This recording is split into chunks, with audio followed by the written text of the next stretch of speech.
My name is Nicholas Murphy, and I'm an aspiring doctor.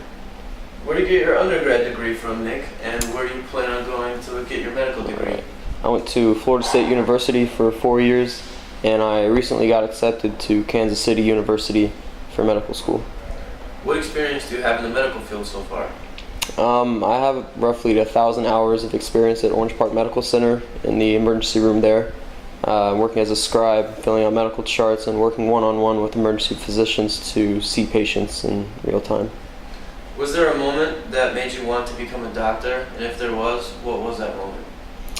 Well, when I was 12 years old, my dad had to be cardioverted to shock his heart back into rhythm. He went into AFib, and it's, when they're laying down on the table and they have the pads and say clear, and they shock him or whatever.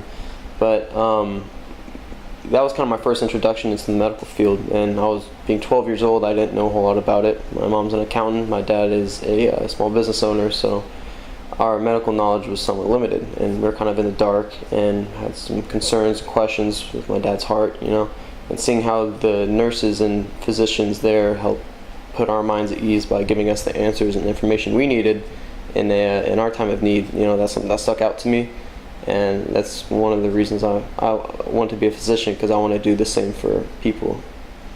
What challenges do you think you will face as a doctor in the future? As an emergency physician, I know that it's an extremely stressful environment. You're kind of the first line of defense in terms of someone's health, and so you see things like traumas from bad car accidents. So obviously you can't save everybody. So you see people after heart attacks and strokes and stuff, and so I think dealing with that stress and finding a healthy outlet will something I'll need to do, and maybe a challenge as a physician. What are some of the problems you see with the current healthcare system today? I know that there are a growing number, or there's a large number, and that number is growing, of uninsured people. And in this country, if you come into the emergency room without insurance, we still treat you. We have to stabilize you and move you on your way. And the uninsured population is really it's driving up healthcare costs and insurance costs, because hospitals don't get compensation for their treatments for uninsured individuals. How do you feel about the fact that nearly half of the doctors in America today come from foreign countries, and why do you think that is? I think it's a good thing. There's good healthcare programs overseas. It's good to get different perspectives and vantage points on things. In any given emergency room today, it's not all Americans in there. There's people of many different ethnic and cultural origins. So I think it's important to get different viewpoints and different vantage points on that.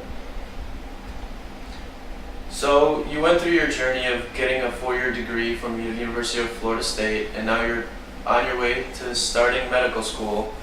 Did you have any financial struggles going through that process and paying for the MCAT and passing the MCAT and now going to medical school? Yeah, absolutely. I mean, obviously college is expensive. My parents helped out some, but a lot of it was student loans. In the application process into medical school is very expensive as well. It's several $1,000s to apply to 15 schools or so, and MCAT costs money, and obviously medical school is extremely expensive. But I look at it like the financial burden that I'm going to take on is worth it in the long run. If my dreams come true, basically, I can be an emergency physician and do what I want with my life, and the financial obligation is, it's kind of on the back burner.